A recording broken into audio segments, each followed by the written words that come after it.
दोस्तों देखा जाए तो रूस यूक्रेन और इजरायल और फिलिस्तीन के बीच चल रहे युद्ध में भारत एक अहम भूमिका निभाता जा रहा है और इस समय दुनिया की नजर भारत पर टिकी हुई है क्योंकि जिस तरह से फॉरेन डिप्लोमेट्स और लीडर्स का बयान भारत को लेकर आ रहा है वह इसी ओर इशारा कर रहा है।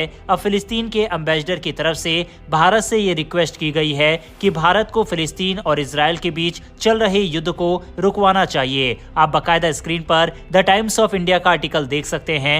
भारत में फिलिस्तीन के राजदूत अदनान अबू अल हैजा ने भारत से अपील की है कि वह फिलिस्तीन और इजरायल के बीच चल रहे संघर्ष में मध्यस्थता करे। उन्होंने भारत से युद्ध विराम करवाने, एक अंतर्राष्ट्रीय सम्मेलन आयोजित करने और स्वतंत्र फिलिस्तीनी राज्य के निर्माण का समर्थन करने की मांग की है। राजदूत अल हैजा ने कहा है, हम हमेशा एक अच्छे दोस्त की तलाश में है जो भारत की तरह शांति स्थापित करने में मध्यस्थता कर सके। हमें पता है कि भारत एक शांति प्रिय देश है और हम उनसे इस भूमिका को निभाने का अनुरोध कर रहे हैं, खासकर जब वो दोनों देशों के दोस्त हैं। फिलिस्तीन चाहता है कि भारत न सिर्फ युद्ध विराम करवाए बल्कि एक अंतर्राष्ट्रीय सम्मेलन बुलाए और 1967 की सीमाओं पर आधारित एक स्वतंत्र फिलिस्तीनी राज्य के निर्माण की दिशा में कदम उठाए जिसकी राजधानी पूर्वी यरूशलेम हो। हालांकि फिलिस्तीन की इस मांग को तो भारत कभी भी नहीं मान सकता क्योंकि जिस क्षेत्र को अपनी कैपिटल बनाने की बात यहाँ पर फिलिस्तीन के एम्बेसडर कर रहे हैं उस क्षेत्र पर इजरायल भी अपना दावा करता है और भारत इजरायल को नाराज हरगिज नहीं कर सकता।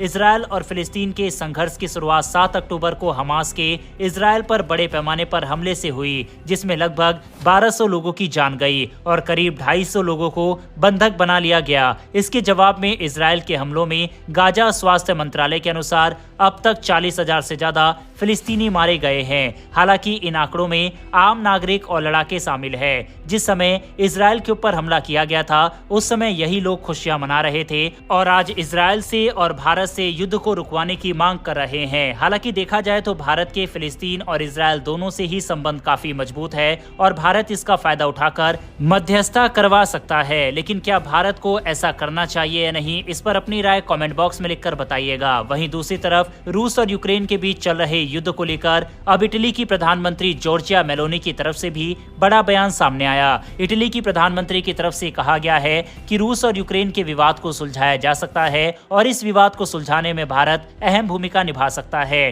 दरअसल मेलोनी ने यह बयान यूरोपियन हाउस के वार्षिक सम्मेलन में दिया। वहीं खबर ये भी सामने आ रही है कि भारत के एनएसए अजीत डोवाल जल्द ही मॉस्को के लिए रवाना होंगे, यानी कि पीस टॉक को लेकर भारत और सक्रिय भूमिका निभाना शुरू कर चुका है। भारत के चाणक्य अजीत डोवाल की काबिलियत के बारे में तो हम सभी भली भांति जानते हैं। वहीं इंटरेस्टिंग बात यह है कि भारत के एनएसए के अलावा चीन के एनएसए भी रूस की यात्रा पर जा रहे हैं। अब ये देखना इंटरेस्टिंग होगा कि क्या भारत रूस को मना पाता है या नहीं, और अगर भारत इस शांति प्रस्ताव में कामयाब होता है तो भारत वर्ल्ड लेवल पर एक बड़ा खिलाड़ी बनकर सामने आएगा। जो काम बड़े बड़े देश चाहे अमेरिका, फ्रांस, जर्मनी या फिर यूनाइटेड नेशन नहीं कर पाए वह काम भारत जैसा देश अगर करके दिखाता है तो ये भारत के लिए बड़ी उपलब्धि तो जरूर होगी। बहरहाल बढ़ते हमारी अगली खबर की तरफ। मोदी सरकार के इजरायल को समर्थन को लेकर सियासत गर्म हो गई है। विपक्ष इजरायल पर मोदी सरकार के रुख से सहमत नहीं है और अपनी आपत्ति लगातार दर्ज करा रहा है। लेकिन जैसा कि हम सब जानते हैं कि हाल ही में ये मुद्दा सुप्रीम कोर्ट पहुंच गया है।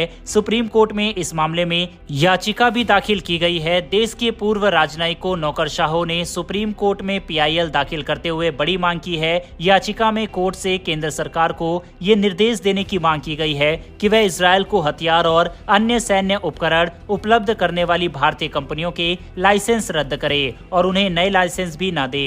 याचिकाकर्ताओं ने मांग की है कि गाजा युद्ध के लिए इजरायल को निर्यात किए जा रहे युद्ध सामग्री पर तुरंत रोक लगाने का निर्देश दिया जाए। भारत को गाजा में इजरायल को युद्ध सहायता तुरंत निलंबित कर देनी चाहिए। याचिका में यह भी कहा गया है कि भारत विभिन्न अंतर्राष्ट्रीय कानूनों और संधियों से बंधा हुआ है जो भारत को युद्ध अपराधों के दोषी राज्यों को सैन्य हथियारों की आपूर्ति नहीं करने के लिए बाध्य करता है। वहीं इसी दौरान विपक्ष की तरफ से फिलिस्तीनी प्रतिनिधियों से मुलाकात भी की गई है। वहीं पर अब इस केस को लेकर खबर ये सामने आ रही है कि सुप्रीम कोर्ट इस पर जल्द ही फैसला ले सकता है। वहीं जहां तक उम्मीद है कि सुप्रीम कोर्ट ये बोलेगा कि ये मामला केंद्र सरकार का है और हम विदेश नीति में दखलंदाजी नहीं करना चाहेंगे। इसके साथ ही भारत की जिन प्राइवेट कंपनियों के ऊपर ये इल्जाम लगाया जा रहा है कि वे इजराइल की मदद कर रहे हैं, असल में ये सभी कंपनी कंपोनेंट्स की सप्लाई इजराइल को कर रहे हैं, इसीलिए डायरेक्ट भारत गोला बारूद इजराइल को दे रहा है, इसका कोई पुख्ता सबूत नहीं है। हालांकि दोस्तों ये देखकर बेहद दुख होता है कि जिस देश ने 1999 करगिल युद्ध के समय भारत की जमकर मदद की थी, आज उसकी मदद के लिए जब भारत सरकार बढ़ चढ़कर आगे आ रही है तो उसके खिलाफ विपक्ष कोर्ट के दरवाजे खटखटा रहा है कि मदद उसको ना भेजे। सुप्रीम कोर्ट में किए गए इस केस पर अपनी राय कमेंट बॉक्स में लिखकर बताइएगा। बढ़ते हमारी अगली खबर की तरफ। ये बेहद चौंकाने वाली खबर निकलकर सामने आ रही है, जहां पर यूनाइटेड नेशन की महासभा को भारतीय प्रधानमंत्री नरेंद्र मोदी इस बार संबोधित नहीं करेंगे। संयुक्त राष्ट्र द्वारा जारी किए गए नए अस्थायी सूची में ये जानकारी दी गई है। ये खबर इसलिए हैरान करने वाली है क्योंकि मोदी जी न्यूयॉर्क जाएंगे, लेकिन वह यूएनजीए के जनरल डिबेट में हिस्सा नहीं लेंगे। इसकी बजाय वह 22 सितंबर को लॉन्ग आइलैंड के नासाउ वेटरन्स मेमोरियल कॉलोजियम में एक बड़े सामुदायिक कार्यक्रम में शामिल होंगे, जहां 16,000 लोग उपस्थित हो सकते हैं। इसके अलावा मोदी जी 22 और 23 सितंबर को संयुक्त राष्ट्र के समिट ऑफ द फ्यूचर में भी भाषण देंगे। पहले की सूची में मोदी जी का नाम 26 सितंबर को यूएनजीए के जनरल डिबेट में भाषण के लिए था, लेकिन अब उनकी जगह विदेश मंत्री एस जयशंकर 28 सितंबर को इस डिबेट में भारत का प्रतिनिधित्व करेंगे।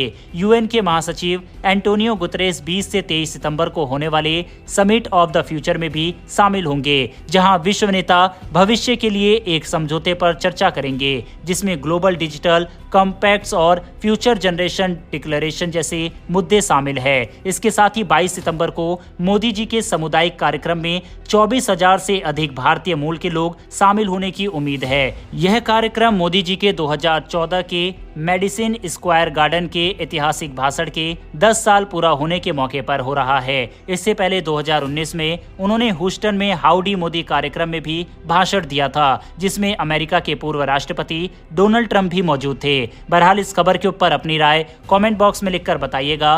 बढ़ते हमारी आज की अंतिम खबर की तरफ। ये खबर थिएटर कमांड को लेकर सामने आ रही है। हमने इसके ऊपर कल भी वीडियो बनाकर आपको बताया था कि भारत सरकार के फैसले के बाद जल्द ही थिएटर कमांड भारत में बन जाएगी। वहीं अब ताजा रिपोर्ट के अनुसार केरल की राजधानी तिरुवनंतपुरम को भारत के जॉइंट मैरीटाइम थिएटर कमांड का मुख्यालय बनने जा रहा है। ये कदम भारत की समुद्री सुरक्षा और निगरानी को मजबूत करेगा। Joint maritime theatre command Bharat के सैन्य सुधारों का एक बड़ा हिस्सा है। इसका मकसद नौसेना, वायुसेना और तटरक्षक बलों को एक ही कमांड के तहत लाना है। इस एकीकृत तरीके से समुद्री खतरों का जवाब देना और भी प्रभावी और संगठित हो जाएगा। तिरुवनंतपुरम को इस मुख्यालय के लिए चुना गया है क्योंकि इसकी रणनीतिक स्थिति बहुत खास है। ये शहर भारतीय प्रायद्वीप के दक्षिणी सिरे पर स्थित है और यहाँ से प्रमुख नौसैनिक बेस और हवाई ठिकानों तक आसानी से पहुंचा जा सकता है। यहीं से समुद्री ऑपरेशंस के लिए एक आदर्श केंद्र बनता है। इस कमांड का मुख्यालय तिरुवनंतपुरम में बनने से यहाँ की अर्थव्यवस्था को भी बढ़ावा मिलेगा और नए रोजगार के अवसर पैदा होंगे। साथ ही भारतीय महासागर क्षेत्र में भारत की समुद्री ताकत और मजबूत हो जाएगा।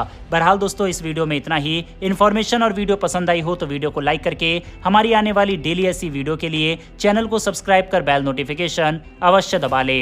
फिर मिलेंगे ऐसी एक नई वीडियो के साथ। धन्यवाद। जय हिंद।